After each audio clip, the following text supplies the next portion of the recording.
The Beer Brothers is a nightmarishly comedic podcast where two ghoulish babies grew up to review beers for you, the people.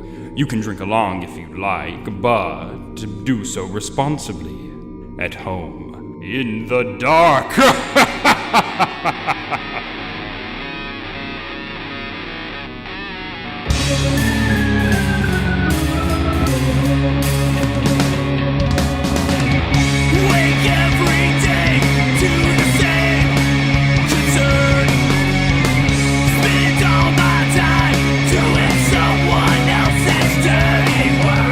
Welcome to episode 32, a very spooky edition of The Beer Brothers. Today we're going to be talking about some witchcraft, cults, and other scary things that happen around this, well, not really around this time, but that we all like to talk about.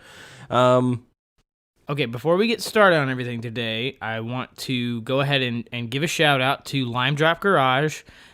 He sent us over some beautiful beer glasses with his insignia on them, and we just want to say how much we appreciate that. We haven't gotten to use them yet because we have not had a lime droppable beer, as we're doing some themes at the moment, but once we do, I promise you, we're going to use them, and we appreciate you for everything you do. And anybody else who's listening, please go on Instagram and follow Lime Drop Garage.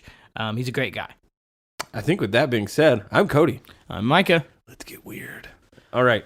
I like that. Yeah. Let's get weird. Let's get real weird. Creepy weird. Speaking of weird, let's talk about how you got stolen from the hospital as a baby.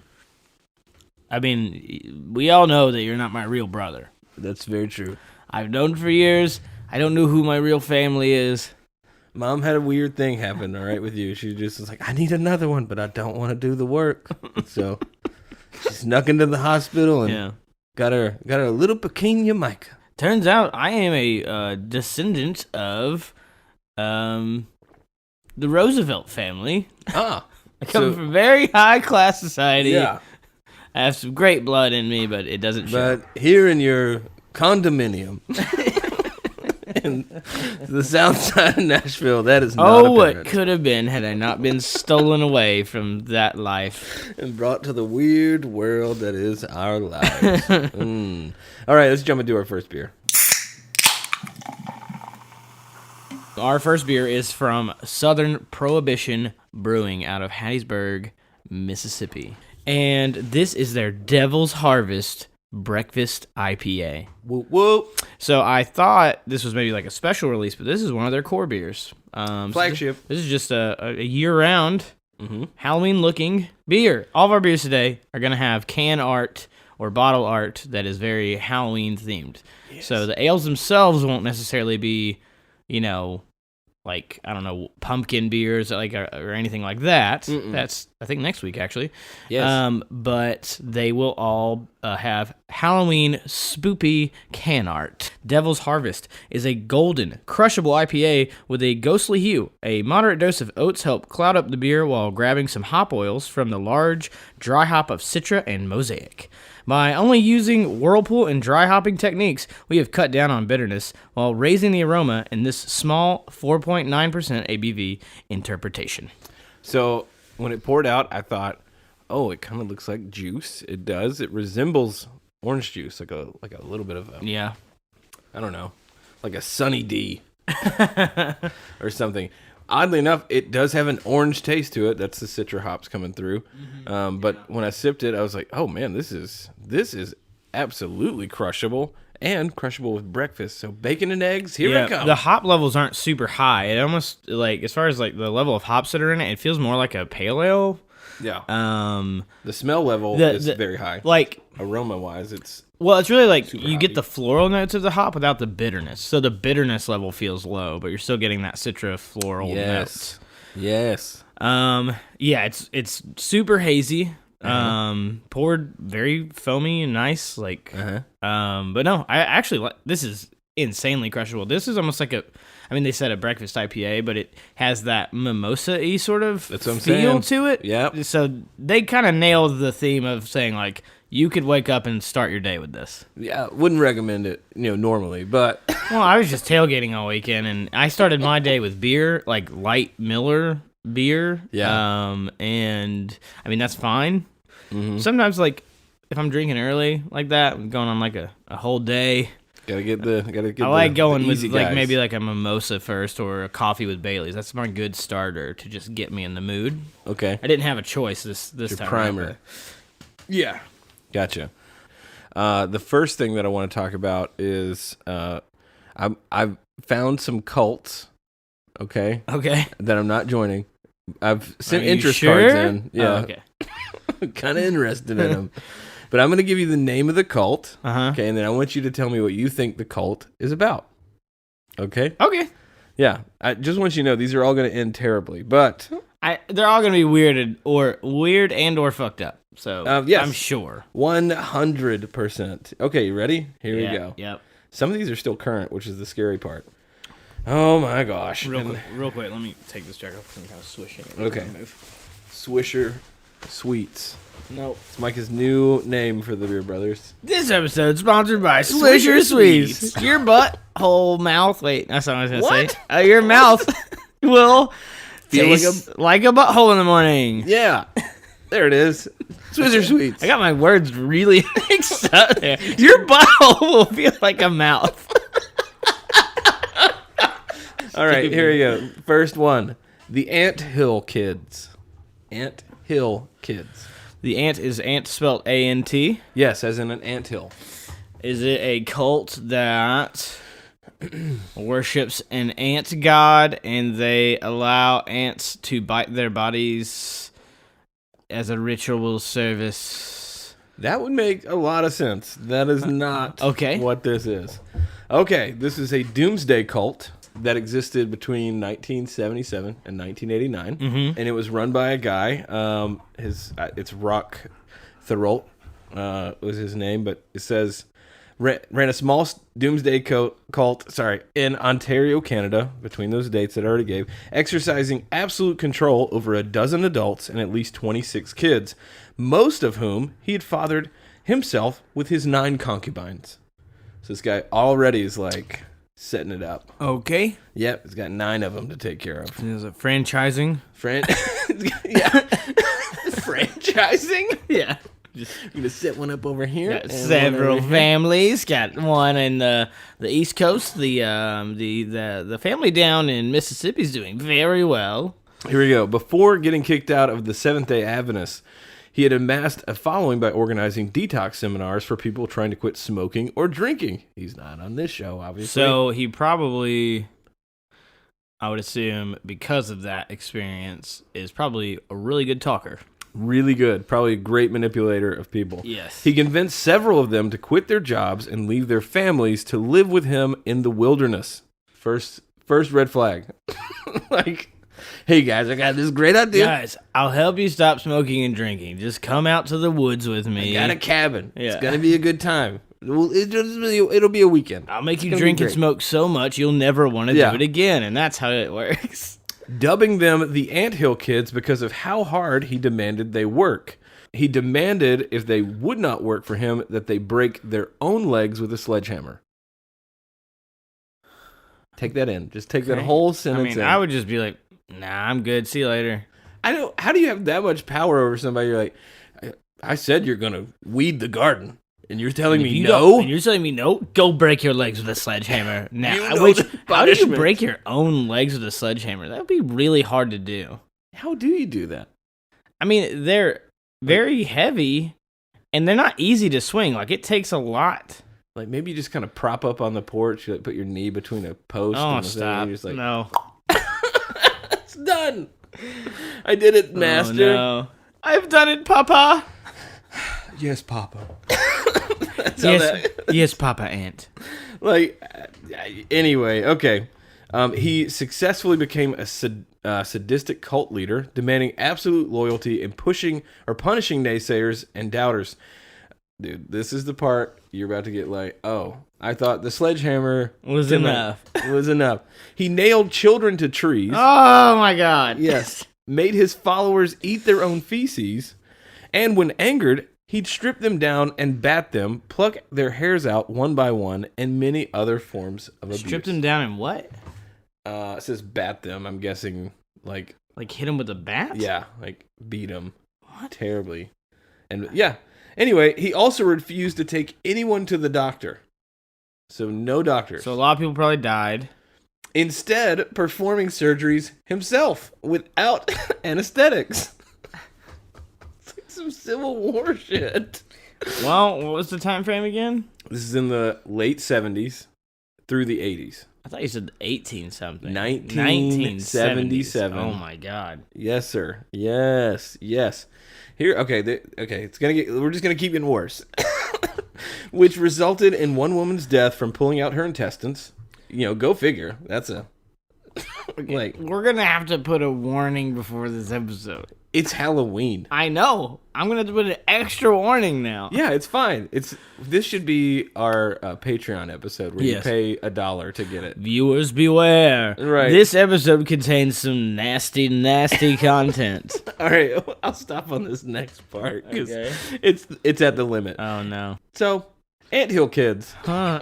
Join today. Woo! Go to anthillkids.com and you can sign up. That's actually what we should spend the rest of the podcast is just making pitches for people to join cults new cults that we found that even might not even exist anymore. No, okay. Okay. The Carney cult. Okay. I'm assuming there's a carnival theme here. It's got something to do with the carnival. Okay, as far as the way that last one went.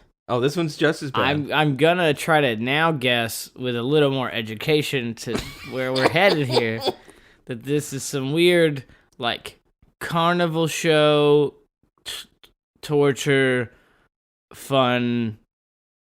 I don't know. I have nothing. Okay. I'm a little stumped. I'm going to read this to you. In 1991, a traveling carny named William Alt found out that a couple of his co-workers were involved in a cult called Satan's Disciples. And he wanted in. Only problem was, his co-workers didn't want him in their club.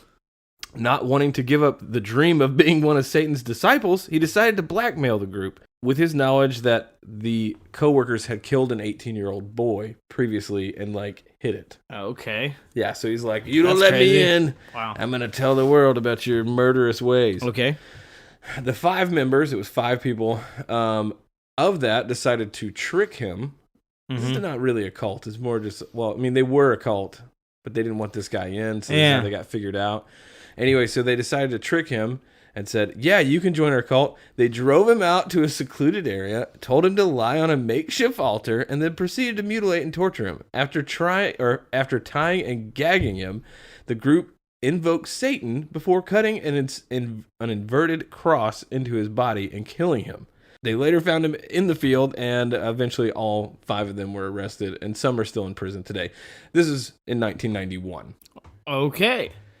Yeah, you would think these would be like, in 1804, here's this group. Yeah, that one's dark. Just a little. There was this why would people? Why? I don't understand how people can do that and just be okay about it to other humans. Well, I don't. Makes no sense. Yeah, I don't know. All right, ready? The last one. Fall River Cult. The Fall River Fall Cult. River. Okay, so I'm assuming this is a location-oriented name. Maybe. Yeah. Okay. Well, I don't know what their thing would be, but I'm assuming there's murder. There's a lot of that. All right. Well, before we talk about this one, just remember to go to carneycult.com. Yes. And join. They have flyers. They have T-shirts. You can get a free inverted cross necklace. Yes. That they'll send you. Okay, the Fall River Cult, it involved basically, I won't go into it because we're kind of running out of time here.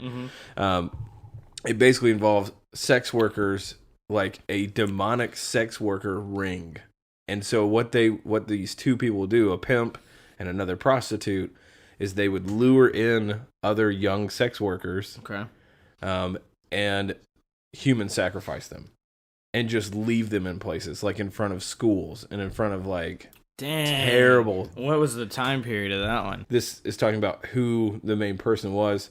She's actually still alive. Oh, wow. 2017, she's still behind bars and has not made parole. Oh. Because the parole board thought she was untrustworthy. That's the tag. Yeah. You know, Never trust a prostitute twice. especially a demonic one. Yes. That might cut you up and leave you in a dumpster. Well, go to fallrivercults.org. Yeah, and it is a nonprofit. That one's a nonprofit. You want to make sure you would people can think like donate. the whole prostitution thing, like it would be for profit, but it's actually not. They do a lot of good donation stuff with like other pimps. Yeah. It's really good work. They're really good about sharing bodies. You Yeah. know, like Uh-huh. this. Hey, we need some sacrifice over here. That's what over they were there. doing. They were like, guys, we just wanted to show you our art project Yeah. that we've been working on. Donate now. Fallrivercult.org. Okay, our next beer is from a newer sort of brewery spot that popped up in Knoxville, Tennessee. Was able to go there for brunch this morning before I drove home, and I saw this can sitting behind a glass case, and I was like, I need that. It's the special one. Yes. So it is called their Elk Monster Marzen Style Lager. So little difficulty on this is that we don't have a big description from like them on their website. Yeah. I think probably because they are a little bit newer. Like they've only been around for the last maybe year or two total, and they're they're like a taproom restaurant brewery situation. Unique beer. Unique Yeah, beer. so this is their specialty can. They did this for the 2019 Knoxville Horror Film Festival, where they were selling it at the theater that the film festival was at and in their tap room. This is obviously like their kind of October beer. There was another Marzen style beer on their website, had a different name, so I don't know if this is just because they were saying this is mainly a specialty can. Yeah. I feel like it's possible that that's the same beer. They just canned it in this new, like, kind of wrapped up specifically with the theme. Okay. So that one said it was brewed with strictly 2 malts, Munich and Vienna, and that was it. That's all we have as a description. It's a 5.5% ABV. I will say, compared to other Marzen-style beers, this tastes nothing like most of the Oktoberfest, or any of them really, we've had all year. So if you are in the area or something and you swing by and you see this beer and you pick it up, I would not like in your brain be like, this is going to be like all the other Marzen style lagers. Yeah. It is not. Tell us what you think. It's so unlike most Marzen Oktoberfest styles, because really that's what Oktoberfest is Marzen style lager, whatever. It is dark in color. It's actually, I'm gonna give it, ruby. It's like a good ruby color. Yeah. And surprisingly, I like it. It's got like a chocolatey kind of vibe to it. There's something in there that's not your normal. Yeah. What if they accidentally like canned the wrong? Like they put the wrong. You know, beer. I've heard in brewing that like when you mess up, you just rename it. You never know. They're like, well, we were aiming for this. It came out. This one is a monster. That may be why it's called Elk Monster. Yeah. Maybe Well, they messed also up. had another kind of Halloween-looking can art. This can art is gorgeous. Looks like some beautiful tattoo work. Sort of, kind of makes me feel like it was almost like an Oktoberfest and a brown ale were accidentally mixed together. Yeah, and had a baby. Which is why, like, the chocolate notes you're talking about, it kind of tastes more like a brown ale or some sort of, like, darker amber sort of beer. Like, darker than your typical amber. It's a heavy amber. Yes. It has a beautiful IBU count of 14. It is a 5.5 ABV. If we didn't mention that already, we are having it out of a 16-ounce can today. We also need to address the elephant in the room, Micah, which is that you've changed costumes twice now for the Halloween episode, and this next costume that you have on, I don't know if Peter would agree with it. Okay, it's for all the listeners out there. I was trying to go with a theme. Yeah, well, the theme Micah has on right now is he looks like a Swedish Alps like yodeler, but there's an inflatable sheep on his crotch. So I'm not really sure what are you trying to imply? Sheep fucking. What else am I gonna do when I'm yodeling in the hills? Yeah, I mean, Yeah. why do you think they yodel? That's what it is. Well, yeah, can't wait to see what next costume you have on in the next. Yeah, segment I here. got some things planned. I'm getting very sweaty from all these costume changes, but there's a little bit of chafing with this one specifically. Yeah. But I'm working through it. I'm gonna tell you a scary story, or at least one that happened to me Okay. as a kid. Mhm. I don't know if I've ever shared it with you before, but Yeah, I don't know. who knows? Okay, it actually. I still can see it in my brain. I know you're like, ghosts aren't real. It's whatever. Yeah. Which is fine. So, do you remember the house in Jackson?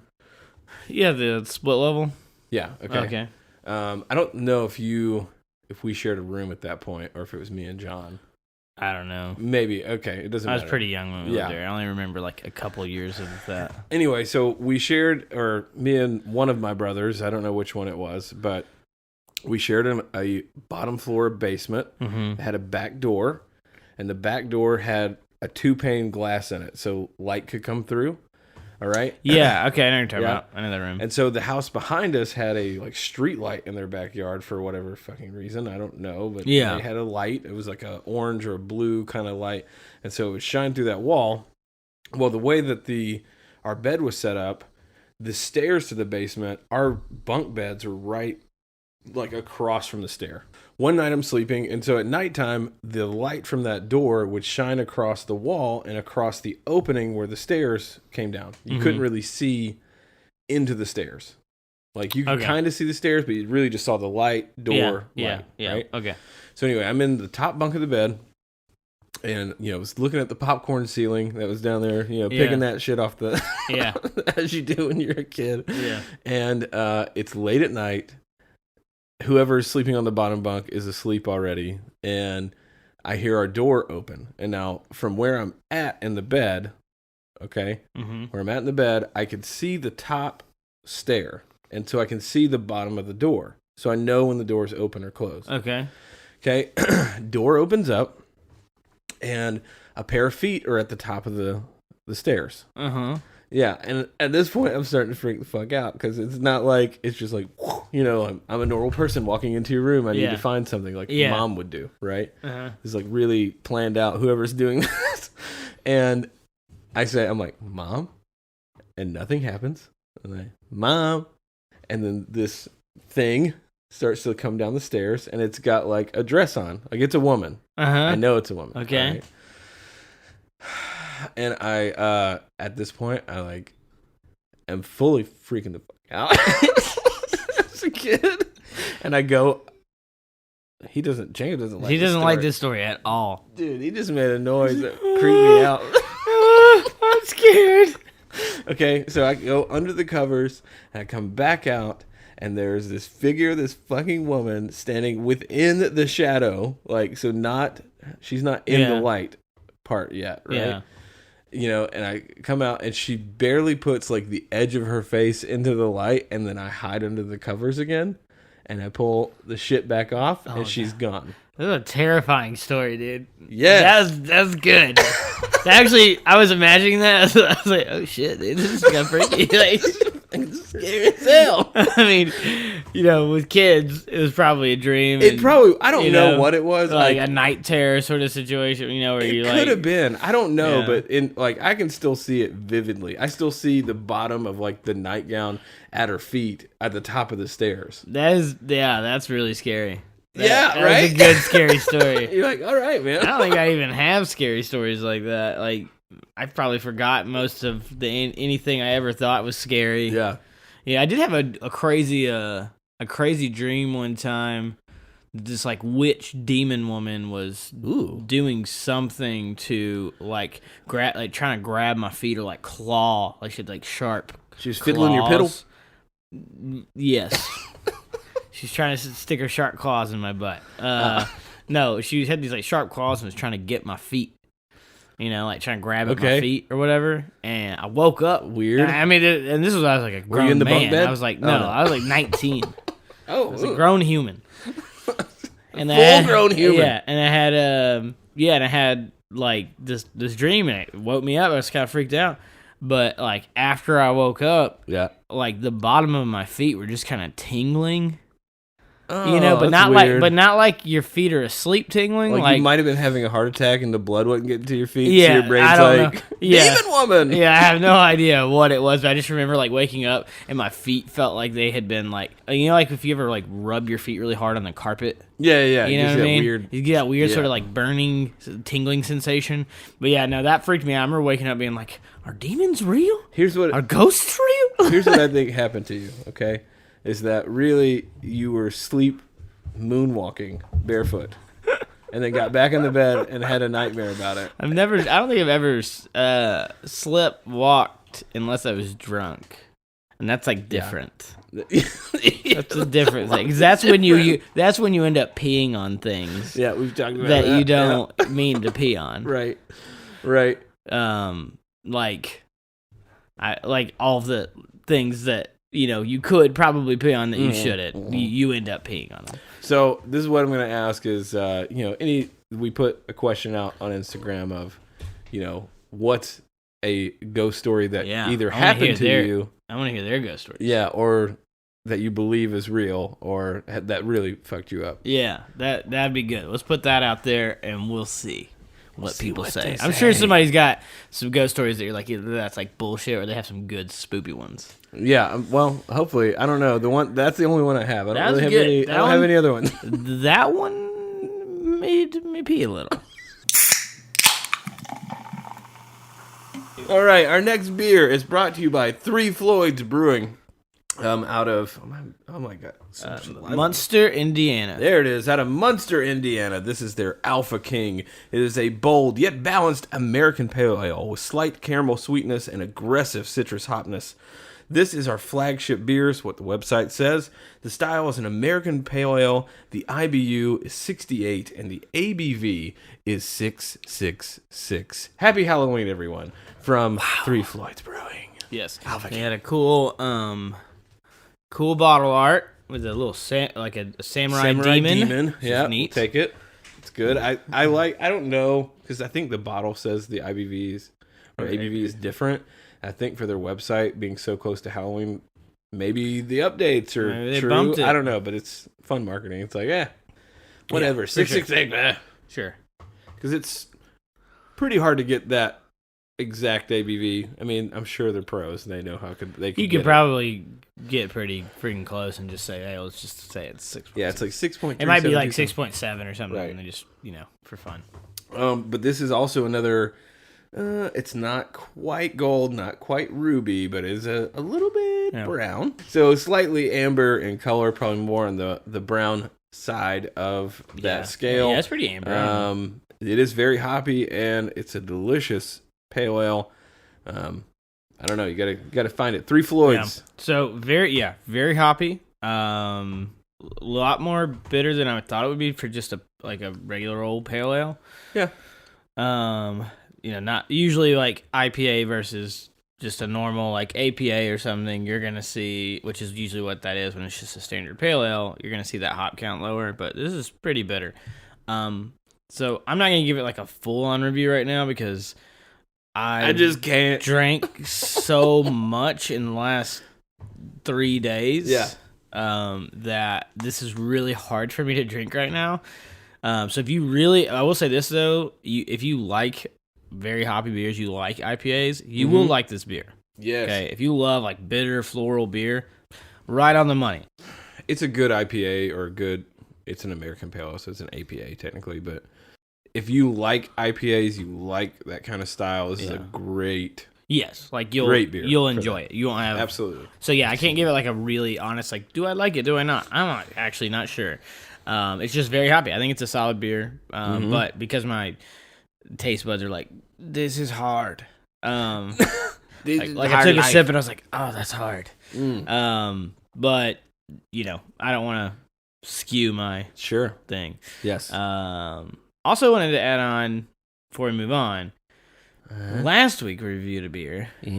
Oh yes, we found out was old, really old. Like a year and a half had been on the shelves, or that's when they pulled it. Was a year and a half ago. Dude, what were we drinking? Okay, first It of all, foamed well. It smelled fine, but I think the coffee like flavors went bad in there because it had been sitting on the shelf for so long. shout out to New Heights for reaching out to us and letting us know that we had a really old version of their. I think was it their coffee table blonde? It was the coffee. Yeah. No. That was Mad Tree. It was their coffee and cream. And that's right. With they crema. apparently Gotcha. on the description originally it called it a light.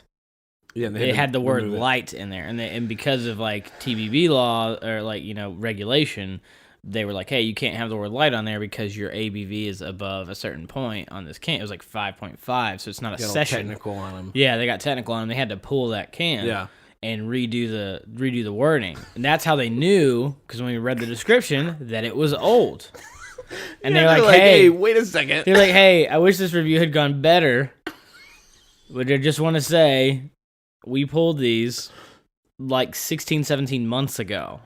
Jesus. And I was just like, wow. And we let them know where we got it. And I actually went back to that store today. It is not there anymore. They had like a few different cans and 6-pack or like 4-packs of them. They've pulled them all. So just want to say, New Heights, I know you're not listening to this episode because your beer's not on it, but anybody who like listened to that, I would definitely take that review with a huge chunk of salt. Yeah. Because it might have been great. First month it was weird. Yeah, I would love to try it fresh or like a good batch, but that was an old one. They might listen if we tag them again. But hey, we just want to let you know we cleared your name a little bit in our stupid podcast. Also, that brought up a very good thought for any of you beer drinkers out there that love to go get things, that like single cans or the make your own packs. And I've read about this before that sometimes the make your own things are beers that could be really old. Yeah. And you don't know, so you're not getting a real fair shake of what it is. So that one actually wasn't a make your own pack. Was it not? Specific. They had both. They had some singles in the fridge, and they had 4-packs. Wow. So it was both. Unfortunately, that was the case. I think they just got a bad batch. But yeah, that makes sense. Like I think it's there are sometimes date indications on cans. Yeah. Sometimes they're on the bottom of the cans or bottles. They'll have like a marker.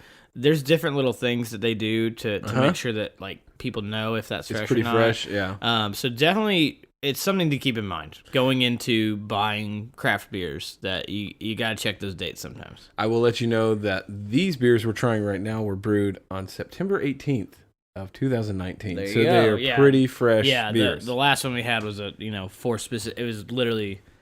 Yeah. This year's 2019 like horror fest and all that other stuff. So okay, so this next segment I want to get into some witchcraft if we could. Okay. Specifically stories of witches. Got some witch stories? Got some witch stories. It makes sense kind of coming off that Kiss weird from a witch? Yeah, we still got to do that. Still needs to happen. Okay. Need to get you on the streets of Nashville. Kiss from a witch. What's your price? Only in Nashville. Only here can you do it. So I looked up I just looked up like I don't even know what I googled. I think it was just like witch legends or because I feel like a lot of those Bell Witch here is huge. It's a big one. It's a big deal. It's like one of the biggest like there's a movie about stories. What I don't get is like why are witches always portrayed as like really bad? Like like Wicca and stuff, like they're people that just love the earth, like think they're one with the earth and whatever. So I don't get the whole like they were drinking the blood of cats. It's just the old, tall tales and old times, like the whole like witch hunts of Salem and all that stuff. Yes. Okay. So this first story comes to us from the good old, which I wish we had a great Halloween decorated beer for this from them, Yazoo County, Mississippi. Huh. It would have been so good. Yeah, that would have been pretty solid. Hey, Yazoo with Yazoo. Anyway, there it is. Didn't work out, but that's okay. The Witch of Yazoo shares the same characteristics as the mythological sirens. According to legend, in the late 1800s, a witch who lived along the Yazoo River was caught torturing fishermen she had lured in off the river. After the discovery of 2 butchered bodies hanging from the rafters in her home, the witch fled. While running from authorities, she fell into quicksand. This is what I love about these stories. All of these are like, there's like landmarks. Yeah. So if you're in can this always go area, check you could them go out. actually look at it, and there's pictures of it and stuff. It says, as she sank to her death, she proclaimed that she would see the city burn. In 1904, her prophecy came true as the city of Yazoo was set ablaze. Ever since, the witch's grave has been surrounded in chains. Legend has it, if the chains are broken, the city will burn once again. Somebody's gonna break those chains just to see. Those chains. Dude, that's crazy.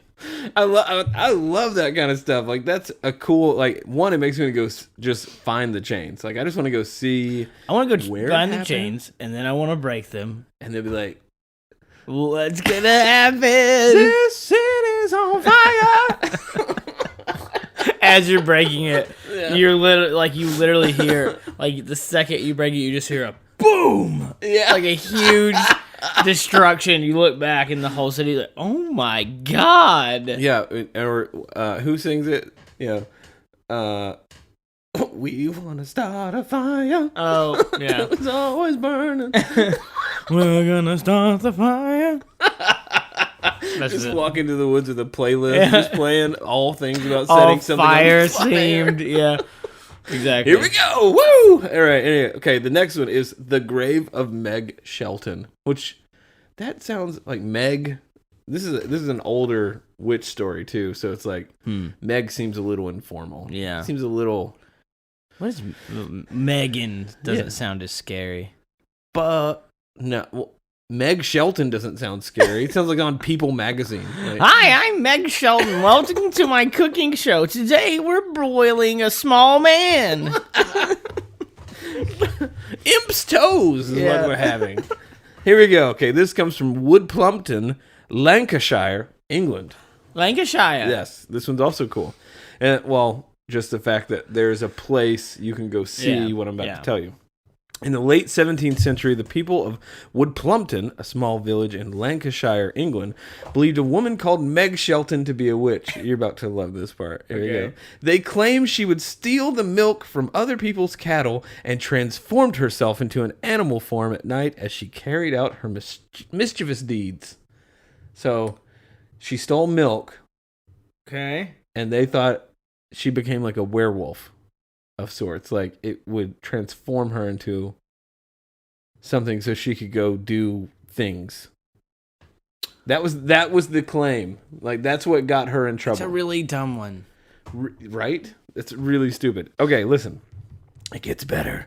According to legend, when Meg, this is so like, really, Meg, when Meg was crushed. That's the sentence. Like, her name could have been cooler. Let's be honest. Like, could have been like Megala. Ophelia. Some, like older. Yeah. Like, give me an old witch name. Witch Meg. Yeah. Megadeth. When Megadeth was crushed To death. Okay, according to legend, when Meg was crushed to death by a barrel that pinned her to a wall, when she was buried, the town took extra precautions to prevent her and her powers from ever rising again. What do you think they did? They put more rocks on top of her?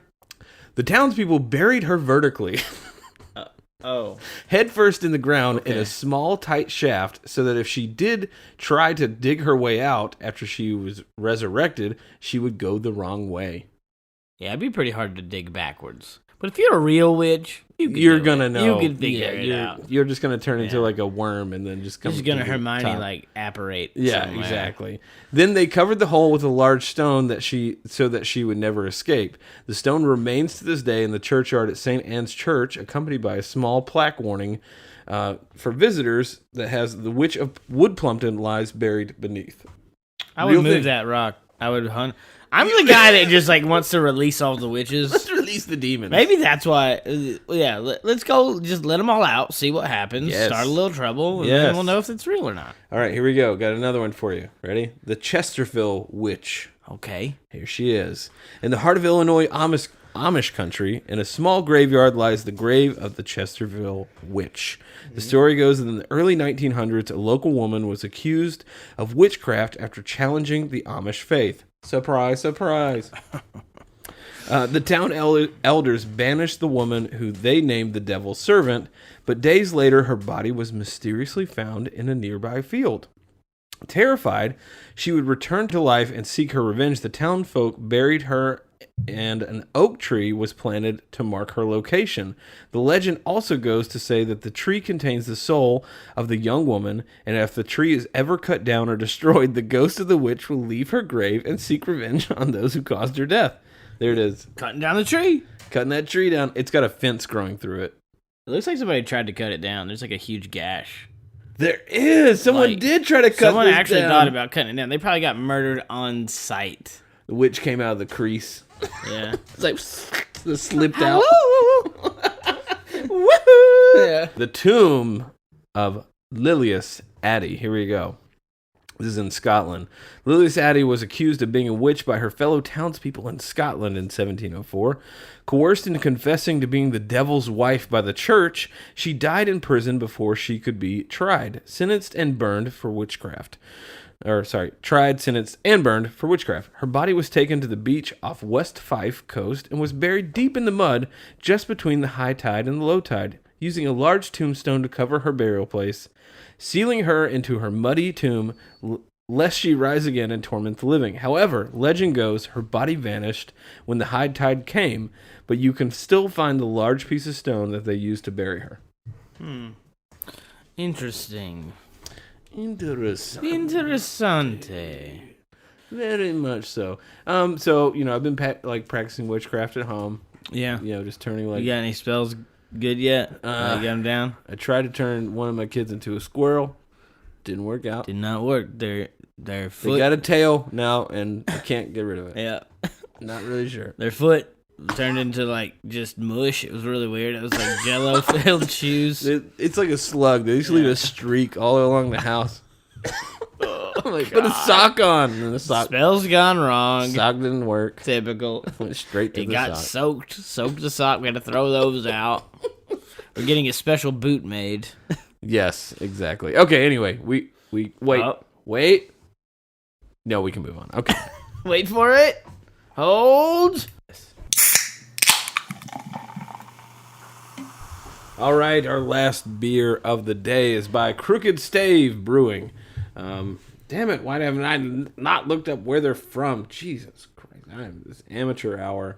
Oh, they're out of Denver, Colorado. Very excited to try this beer. It is their Nightmare on Brett. This is their description that is from their website. A demonic sour. Nightmare on Brett takes on many facets during its transformation to the sour side. Initially aged in large oak fodders with our mixed culture of wild yeast and bacteria, this beer is then transferred to bourbon and whiskey barrels. The various spirit barrels bring on a new life to this beer as it is conditioned for months while obtaining additional bourbon and whiskey characteristics.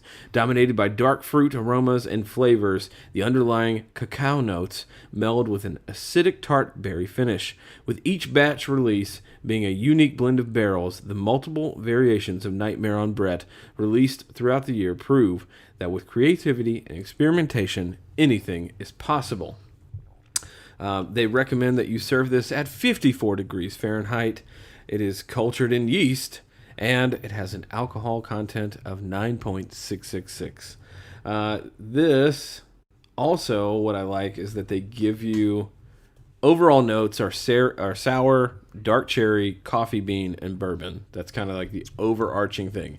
It is sour. Yeah, it's very sour. Very sour. It's good. Here's what I love. This is a beer. First of all, I bought this in a 750 milliliter bottle. It was $21. Yeah. Okay. So this is a nice beer. Like this is not it's like I mean, you got a 9.666 ABV. It's a wine, pretty much. It's basically you're getting up towards a wine. Yeah. So you put this with a meal that's super upscale. It's one of those beers. Mm-hmm. They give you some good pairings of what those could be. Raviola and triple cream brie was a recommendation. So that sounds delicious. Yeah, a little charcuterie and cheese. Pork belly and duck confit. Did you say rabiola? Rabiola. Rabiola. Yes. I don't think I've ever heard of that. Pork belly and duck confit. Flank steak with caramelized onions. Is that me? Fucking A. What? Did your phone go off? Yes. Damn telemarketers. Fuck you guys. So you I'm gotta- recording a podcast. Idiots. I should have just answered the phone. Actually, fuck this. Let's see what happens.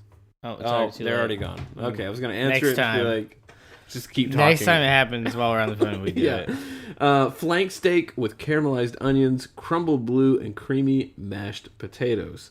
Dark chocolate pots de creme with fresh blackberries. So this is like, you're going out, it's anniversary time meal. That's your beer. Anyway. Yeah, I like those pairings. Very high quality food there. Holy shit. I mean, this is insanely sour. It's actually don't get me lot. wrong. It's not like it's bad or anything. It's just it's really hard to drink. Whoa. Because it's so sour. It's a lot. It's Like my mouth already. You know how sometimes when you eat like a bunch of sour candy, like Skittles or something, and your mouth kind of feels torn up yeah, it's there. already. And part of that's maybe because of like my weekend. I'm a little dehydrated still. I'm recovering, but my mouth's already feeling that. I'm like, good lord, this is a ton of sour. Another flavoring it reminds me of because of that sourness, and it's this dark beer. It reminds me of like if you went to one of those candy shops where they have the experiment scientists test tube samples, and I think it's got like a mad scientist man on the thing, and so they're little juice sour, like little sour liquids, and they're very, very sour. This tastes like one of the red ones that you can get, and you're just like puckering up immediately. That's how sour it is. Here's what I think is that with the food pairings they gave, if you had that food to balance out all the crazy flavor that's coming from this, it would be way more manageable. But considering that we're 4 beers deep at this point, it's pretty heavy. It's got a lot of sour notes to it. It does have a cherry, bourbon, coffee vibe, and it's really good. But at the same time, you just you gotta like a bite. Like you drink it and you're like, oh man, my jaws are clenched up a little bit. Like you can't take a gulp. This is not a gulp beer. This is a sip beer. Yeah, So. for sure. This is a hard sip. All right. Oh. It is hard. I'm only gonna be able to do another couple sips of this. It's really good flavor. It's just if you don't like sours, definitely stay away from this. If you're into getting really crazy with the sours you try, give it a shot. Get on board. This is a big boy right here. Yeah, this is not the unfortunate part is because it's so hard to sip. Once you open that thing up, you're not really closing it up again.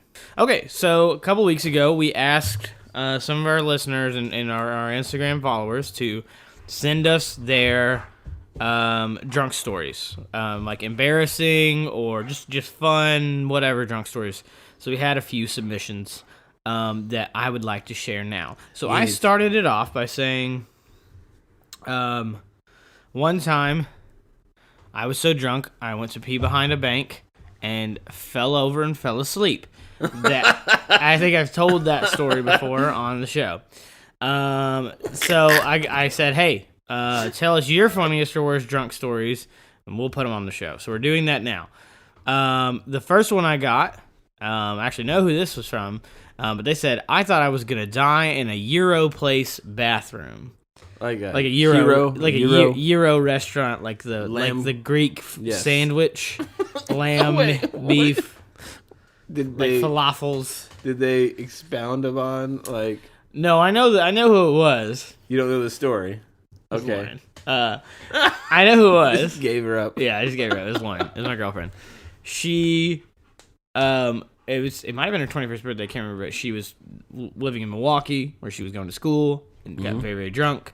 They went to this like Euro place, and this is like 9 p.m.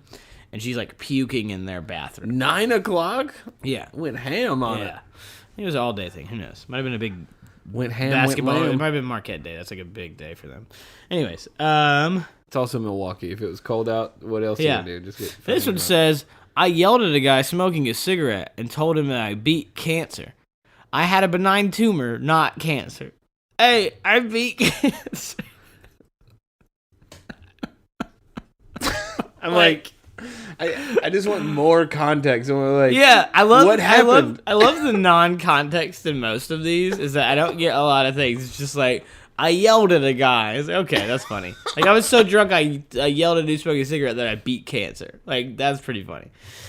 I got a public intox ticket and asked the cop if I was getting a DUI. Like, they weren't driving. They were just... They were just walking around drunk. Am I getting a DUI? Am I getting a DUI? Oh, man. Bart Durham. The next one said, I puked my bridge out in an Applebee's toilet. Not a proud moment. And I didn't know what a bridge was. I was like, your it's bridge? the thing. It's like a teeth thing. Yeah. And it's like, it's for kind of almost like a retainer sort of thing. But they had like a bridge, and they puked so hard it came out into the toilet at an Applebee's. At an Applebee's. So you know what happened was they had to reach into the toilet to pull the bridge back out. 100%. And then gave it a little rinse. I don't even need the context for the rest of that. I already know what it is. What am I doing in my life? They put it back in immediately. It's fine. Well, I want to puke just thinking about that. But hold on. Here we go. So I was trying to encourage people to keep it going, so I shared another story I had. Yes. I said, here's another. My friends and I were all taking shots of vodka. Except theirs only had water in it and mine didn't. Dude. Damn. It's mean. That's a mean joke. Fucked up. I got so drunk, I tripped and face planted into a Waffle House window. In my defense, I was kind of doing it on purpose, thinking it would be funny to watch the reactions of people inside, which it was, but I just looked like I was so drunk. So I was definitely drunk enough to be like, hey guys, watch this, and I like realistically looking planted my, like fell and hit this window. And, so yeah, pretty fucking stupid. Anyways. Everybody's like eating waffles and like Grand Slam breakfasts. Yeah. Oh god, that that's guy's sad. drunk as hell. He's sad. He's got a sad life. Sad boy. And then I think I ate. I just ordered something random, something I never get. It was like a patty melt or something weird that I never get. Crushed it, and then last minute told the waitress that I was on my buddy's tab, the one who did this trick to me, and like got us to all take several shots, and I was the only one doing it. I was like, he's we're on the same one, and I just walked outside. Well, there you go. I mean, yeah. got payback a little bit. Yeah, he was in the bathroom. She didn't know, so we're on the same one. She's like, okay. Anyways, so, I heard a similar story from somebody last night that was like, yeah, everybody, we were all doing shots, quote unquote, but everyone else had sweet tea, and I had Fireball. Brutal. Yeah. It's a funny joke. Like, it works. It's just, it can be kind of mean. It's really I was up. out at a bar. So that's like, we're getting him fucked up. That's the intention there. We're not all getting fucked up. We're getting him fucked up. Anyways. Okay, this one says, I barfed up a bottle of red wine onto my roomie's bed, ruining her sheets, bed, and my dignity. So yeah, drank a whole bottle of red wine and puked it up on her friend's stuff. Ruined everything. It's pretty gross. This one, coming in hot, I took a shit off a bridge. Coming in hot. It's a hot shit. So just took that's it. That's all I get. I took a shit off a bridge. And then the last one that we got, it was just kind of a little like, I think it was like it was a late edition, but apparently they put a sealed aluminum bottle into a fire pit, and like 10 minutes or so later, it like exploded. It's like very dangerously loud. Like just threw it in there and forgot about it. What? Like what was it filled with? I have no idea. It had to been filled with like lighter fluid or something. Who knows? It's an aluminum bottle that was sealed, so I don't know. What? I think it's just like the pressure. It could have been a paint can or something. I didn't get a lot of content. Aluminum would be a drink of some sort, like a Coors Light or a Bud Light, something like that. Maybe they probably just threw it in there and didn't think anything of it, and it's like it's so hot and there's pressure. And just, like just sitting in front of the fire. I just imagine like sitting there and you're like super drunk and you forgot you did that like already. Yeah, and all of a sudden like, oh Jesus. Oh, Jesus Christ. So that was all of our, that was, or most of the, story editions that we had from our question of tell us your drunk stories. If you want to tell us more of your drunk stories, we'll definitely talk about them on the show. Also, so I was in Vegas and I sent you a video and you were like, what the fuck did I just watch? It was a live action like Cirque du Soleil. What they did is they tried to take like Sin City and turn it into a thing. So it was like a comic book. Okay. And you're like watching this deal, but what I sent you is this guy who was like a doctor of torture or something getting his dealings, like somebody was dealing with him. Yeah. And so what you see in that video is this clamp that's like on this guy's eyeballs and the back of his head, and that's all it's picking him up by. And all the lightning you see in that is an effect. Like it's like lights and lasers and dude. You're Vegas like, is weird, man. Vegas is super weird. Yeah, really weird, especially when you stay up all night. Mm-hmm. Okay, I was up all night one night on the slot machines. Like I was legitimately did not sleep until I got on the plane. Jesus Christ. And it was a mistake. But it was a huge mistake. Here's what happens, okay? You start to see a strange type of people show up when you're there. Like I didn't move seats. I was in like the same machine or the same row of machines because I just kept winning. Like I was just like, oh dude, I'm doing great. I'm gonna keep playing. Yeah. And so it kept me up all night, which is how much terrible. did you lose? 100. Oh, okay. But I kept winning, but then I lost. I should have quit, dude. I got that's what they always got say. up to 350. Oh, you idiot! That's when you walk away. I know.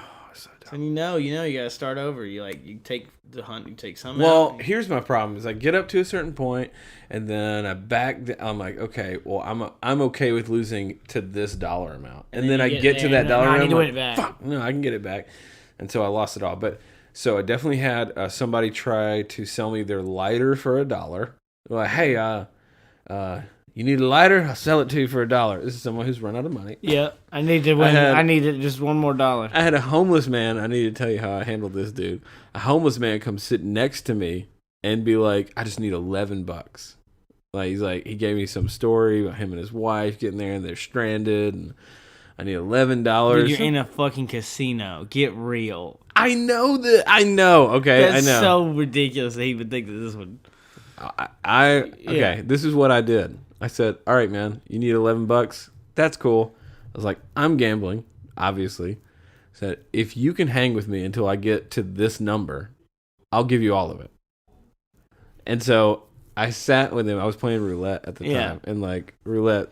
It's a very up and down game. Yeah, a huge up and down game. It was so funny. He hung with me for about 15 minutes, like just sitting there like impatiently. Just like, all right. He was like, maybe you should put like 15 on black. Like, pressuring me to gamble in different ways. I was like, no, I got a method, man. And so I was just doing my thing. And eventually he was like, oh, I got to go check on something. And he left. And I was like, cash out. And I walked away to a different machine. Okay, so I had that. I had a guy for a lighter, homeless man, right? Yeah. Then I had somebody offer me Molly. Nice. Yeah, like I'm just doing my thing, and this guy comes up. He's like, "Hey, man, you want to do some Molly?" And I'm like, "No, I don't want to fucking do Molly right now. I gotta get on a plane." And Molly, that's crazy. I'd never had any of that shit happen to me in Vegas. Then, okay, he comes back later after I've already denied him because he's just like he's desperate to sell that Molly. No, he's high out of his mind. Oh, yeah, and I don't think he was wanting to do like. I think he was wanting me to do Molly because there were some other motives. Okay. There, like some other back end motives going on that I was catching a vibe off of. Okay. I was like, nope, don't want to do Molly with you. He comes back later. Yeah. All right. You want to do Molly and eat my ass? Yeah, I mean that was the vibe. I was kidding. And he was like, he hands me a THC gummy. Like, he's like, here you go. He's like, do you smoke? And I'm like, no, not really. Like, I'm not interested. Yeah. Like, go away. He's like, here you go. And he just hands me a THC gummy. I was like, I don't want it. He goes, I just got it, like, at the dispensary, like, down the street. It's fine. And it was wrapped. So I was like, okay. Sure. I mean, I don't want to touch it because I have no idea really what it was, but I just took more it. Molly. It's probably Molly gummy. Yeah. Anyway, yeah. If you sit long enough there, you'll have everything from That's those. so weird. Maybe it's because you're by yourself. Because when I went, I was with a lot of people, so that doesn't. Oh yeah. No, if you're with a group, you don't get approached. But yeah, being a solo guy who looks desperate and hates his life or something, it's like he needs something more. This guy will help me out. All right, I think we're done. What was your beer of the day? Damn, that's hard to say. I really liked the first one. Yeah, I a did lot. Too. It was. It was just drinkable. It was very flavorful. It had a great aroma to it. It was everything. I like this one. Is just so wild. I can't get behind it as not like really I don't like it. It's just, dude, it's way over the top. The lager one or the Marzen lager was great, and I did like it, but there was something like Lauren had said was like it was kind of syrupy. There was a little bit to it. Yeah. The Alpha King is good. I would say number 1 is the first one, the Breakfast IPA, and then the Alpha King was a number 2 for sure. Yeah, I think that makes sense. I think that the Elk Monster, unfortunately, because it didn't really taste like a normal Oktoberfest at all, threw me off a lot. So it's hard to like want to root for that. Even though I liked the flavor, it's just difficult. This is one of the most sour things I've ever had. And Jesus. And then so it's the Breakfast IPA. It's the Devil's Harvest by Southern Prohibition. That's the one. I'm going to go with as well. So you did it, guys. Good job. All right, beer. So get out there and get spooky tonight. Trick and treat and get weird. Trick and treat. Also, I forgot to tell y'all that Mike is dressed as George Jones right now, and Jim Jones, not George Jones, Jim Jones, and he's got a cup of Kool-Aid with him. So that's an idea. I was going with the cult theme. Yeah, Jim Jones, exactly. So go to JimJones.com and sign up for his cult. Yeah, JimJonesKool-Aid.com. He's going to bring it. Wait, let me close on this. Let me just say, that is a fantastic, terrible costume idea, is to dress as Jim Jones, make a pitcher of Kool-Aid, have some Dixie cups, and go to your party. That's actually a great costume. Dude, people would freaking die over that. That's a really good costume. Okay. I'm Cody. I'm Micah. This has been the Beer Brothers. Get spooky.